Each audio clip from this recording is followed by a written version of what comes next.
You start. Hey everybody, Hello. hope you're having a great day.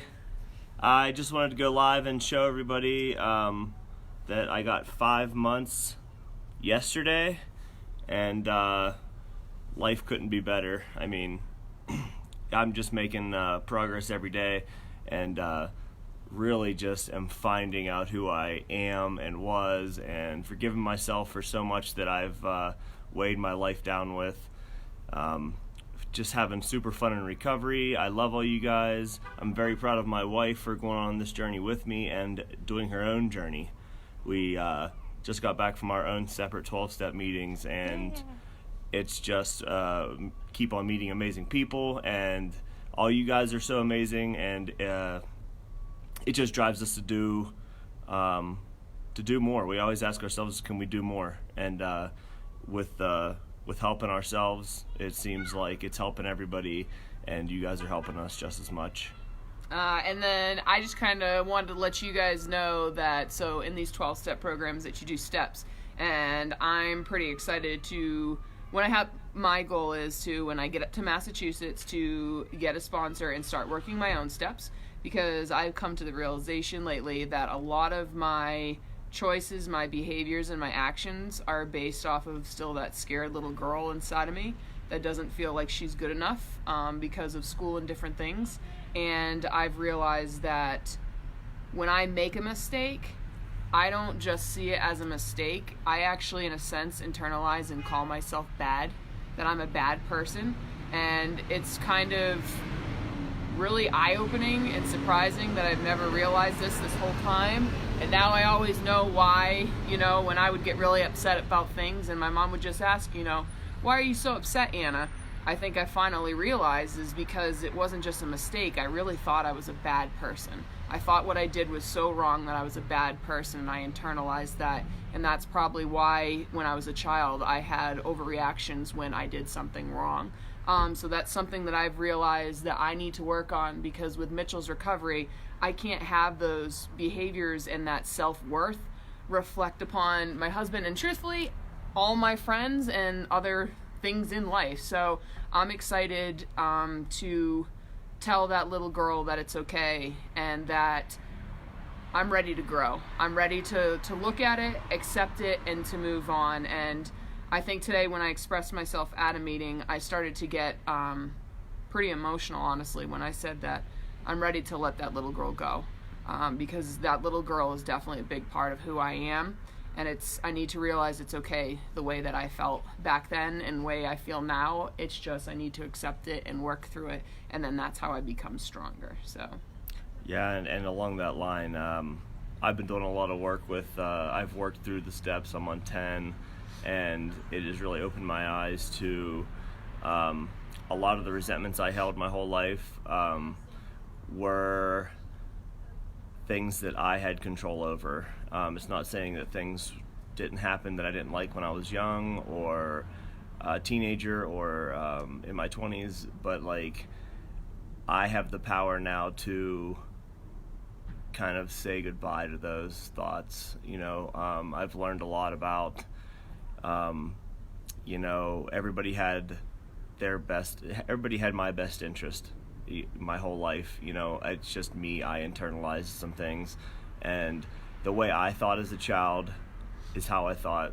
The way that everybody tried to help out is they were doing the best they could. I was doing the best I could. Life just is sometimes, and I think my biggest breakthrough was realizing that I don't have to live like that anymore. It's just a thought, and you get more knowledge every day, so your thoughts about life and yourself should change every day as well. And I think that just really shows growth, and I'm just really excited about recovery, and I'm having so much fun. Anna's having a lot of fun. I mean, we are still, you have normal, everyday disagreements sometimes, or stressors or hardships, or the great things that happen in life too. Those things are all a part of life, and we just communicate nonstop with each other, no matter if it's something small or something big, and it just works. Communication, connection, reaching out, and just loving your neighbor, loving everybody on this planet and every being on this planet, and I guarantee good things will come your way. And I'm just very excited to share this journey with you guys. And I just wanted to let one of you guys, well, not one of you guys, especially to the family and friends of addicts, one of the things that I've really been working on lately, seeing Mitchell's in recovery, and he's doing an absolutely amazing job and putting all his effort into it, such hard work. There's still times where things will happen and I'll have a negative thought, which is truthfully a resentment. And it will come up, and I first used to always think again, you're a horrible person for thinking this, for having this negative thought, because Mitchell's doing so well. And I finally have come to the realization that because I think that way doesn't make me a bad person, and that I have to say, okay, I felt that way, accept it, and that's how I'm going to work through it. If I always just keep telling myself I'm a bad person for having this thought, I'm never going to work through it. And the truth is, and Mitchell and I realizes, there is a lot of trauma to work through on both sides. And that's what I have to realize. I have to stop denying the trauma and actually just accept it. And one of the things that I know that I am very fortunate of is I can sit and really look at Mitchell and communicate my trauma and what's happened with the addiction. And he sits there and he listens to me and he sympathizes and empathizes with me. And truthfully, that's all I need. That was one of the hard things with the addiction, is always feeling like no matter what, if you spoke, it wasn't being taken in. And so it's, in a sense, not being validated for your feelings and feeling like, what I felt was wrong. But I just know, too, on the other side of the coin is because of that trauma, I can't let it affect, though, the future. And that is why I'm working my own program with my 12 steps, so that basically I can improve Anna. And then when I improve Anna, the rest outside, honestly, in a sense, improves. So I just also wanted to thank all my family and friends for always standing by us and supporting us. And I saw you, Kristen, earlier say something, and we love you too so much, because I don't think you guys understand how much it is to always have continued support beside you in the good times or the bad. And I just really want to thank you guys from the bottom of my heart. It means so much to us that you're still standing by our sides. Yeah, I agree. Love you, Andy. But yeah, that's so true. We were just talking about it the other day in a group I was in, and I've had a chance to work through a lot of my trauma and figure a lot of things out, but I don't know if a lot of people are aware of how much trauma the families go through, as far back as just teenagers, like just worrying about their kids and not knowing where someone is, or just wondering, worrying, thinking the worst. That just creates trauma every day, and 20 some years of trauma that wasn't intended from me to other people. But I think there comes a time you have to realize that your actions do affect everybody around you, and there may be people that I don't even know that have trauma from something that I have done, and like I said, it wasn't like it was intended, but trauma is trauma nevertheless. And it's a powerful thing for families to work on, getting over their trauma, because if there's an addict or someone that you love that are still working on something, if you work on your trauma and when they're ready to work on theirs, you'll be in a better place, I feel. Mm-hmm. Absolutely. And I just want to say to everyone out there too, when we're talking about the family and friends, the truth is too, no one was born and said, hey, I want to be an addict. There are reasons behind their behaviors, and that's what I think we need to realize, is stop looking at the behaviors of someone sometimes and realize and believing that that's the true individual, because there's a reason why behaviors happen, and sometimes, truthfully, there's a lot of trauma behind that addict, and the reason why they're doing that is because they want to either mask the pain or they want to be numb of it. And so that's why I just want to let any addict out there, recover, you're still in it, you are worth it, and you are worth recovery, because truthfully, every single time I see an addict, I have to be absolutely honest, I see so much strength, and because I know that you guys are making the choice to go, enough is enough. I have all this pain, but I really want to work through it. I want to be who I'm really supposed to be, and I just give you all the credit in the world, because just seeing my husband go through it, I know it's extremely difficult, but I want you to know, when you guys show the strength to fight for it, God, you are such strong individuals.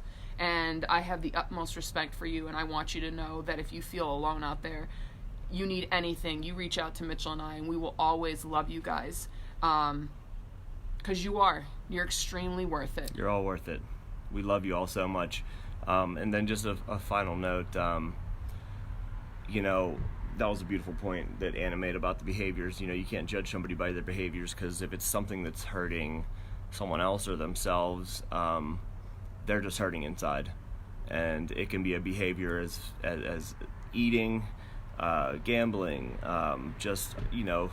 technology, using technology too much, not just giving time to people that are important in your life. And that's just behaviors of someone who is craving something else. And there is good things in this world to fill that void with, other than these other behaviors that we just fall into because we're hurting. And it's not weakness to feel hurt. It's just feelings are just feelings, thoughts are just thoughts. And I guarantee if you open up to people and just reach out and just share your experiences and get vulnerable, that your life will get exponentially better. I mean, I guarantee it. I've seen it in my life in the last 16 months of being in and out of recovery. It's a long road, and I'm fighting every day, and Anna's fighting with me every day. My family's fighting every day with me. Her family, all the extended family and friends. Love you, Mommy, Daddy, Sarah, and Chris. Love you guys. The support is just unreal, and we feel the love, and we want to give that back. So we love you guys so much. And I'll tell you one thing, guys. Whether the family and friends of the addict or the addict themselves, I will tell you one thing that we all feel the same of. We feel like we're alone in it. I don't think that's different. I think that's the one feeling in every single one, is honestly, we feel alone. We feel like there's no one else there that understands our pain. There's no one out there that's going to help us. But I can tell you right now, just really take that. Whether the addict, whether the family or the friend, we all do feel alone. We feel chaos and we don't know what to do. But I will promise you one thing. If you find the strength to just reach out to one individual, you will start to feel better. Because what do they say, Mitchell? The opposite of addiction? Is connection. Is connection. And I can't tell you guys how much that is. Whether, too, I want to just bring this in. I know we talk about addiction and we talk about the families of addicts. But that also goes for, like, having anxiety, feeling depressed. I think if we really went down to it, the basis of all of it is we feel so alone in our suffering. But the truth is, the reason why we feel so alone in our suffering is because we don't give the outside world a chance to help. And the truth is, there might be one person or a few people that turn you down, but I will tell you right now, these two people, and then everybody on here that has commented, I will tell you right now, you reach out to them, they will support you, because they're on here for a reason, is because they feel something connected with Mitchell and I, whether it's just the addiction, whether it's anxiety or depression. But I really think the bottom line is because we feel so alone when we're like that. But that's why everyone is on here. That's why everyone has, I think, shared and liked our page, is because we all have that underlying thing that sometimes in this world we just feel so alone. But the truth is, just reach out to one person. One person you reach out to, because you don't even know if the person that you reached out to is another person that feels so alone. And you just created a connection. And when we open connection, we become vulnerable with one another. No matter where you're walking, if you're walking down alone the street, it feels like you have all these superheroes right behind you and you have all the strength in the world. And I can promise you that, because I will tell you, anytime I walk and I get scared and I get nervous, what helps me is I try to remember all the people I've met on this journey and know all the people that stand behind me. And I guess that's just what I want to say is the number one thing, guys. If you feel alone, please don't hesitate to reach out. But I also understand that it takes a lot of strength, and it's in your own time when you want to reach out. But when you're ready, you reach out. And it is a strength. It is a strength. You're not alone. Everybody feels alone. It's a powerful thing to admit it. The more I say I'm alone or scared, the more support I have, and that's a beautiful thing. And I'm just going to keep up doing that, and I know Anna is too. And we really love you guys. And thanks, Alex, for reaching out. You're brave too, honestly, just commenting and showing that your support, because sometimes there is still such a stigma with this. So I'm proud of everybody. I really am. You guys are such a great support system, and I hope you know the comments that you leave and the likes that you need honestly show that one person that may be on our feed that feel alone. They realize, hey, they're going kind of through the same thing that I am, and look at all these people that are showing their care and support. So you're doing more than what you think, guys. I really need you to understand that you are holding a light for everybody else that's in the darkness. So All right, we love you guys, and we promise we're going to start looking into podcasting. So hopefully we can get some of that set up, and then I don't know, working on kind of a logo and stuff for some shirts, and maybe we can get some funds to get some people into some treatment, or we're going to figure all that stuff out soon. So we love you guys. You're not alone. We all are recovery, and I love you. I love you too. All right, bye everybody. Bye.